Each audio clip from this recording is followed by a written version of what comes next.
Uyingizda gaz yo'qmi? Ana endi ozgina ovqat uchun ham o'choq qilishi shart emas. Bu qozon sizning mushkulingizni ancha osonlashtiradi.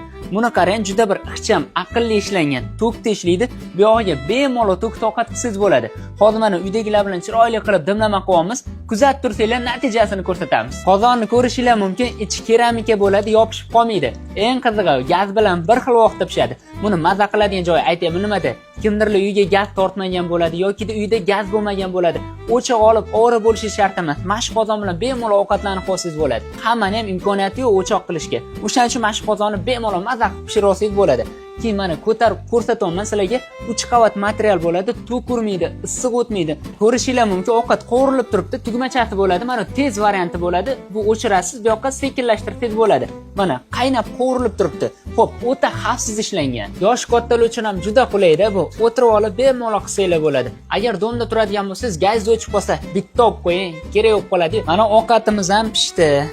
Voh, voh, voh, mana hidini qarang. Oh. O'zi bu qozondan har bitta xonadonda bo'lsa och qolmaysiz, ishonavering. Yuvayotganda ham bemalol yuvsangiz bo'ladi. Mana bu yerda shnuri bor.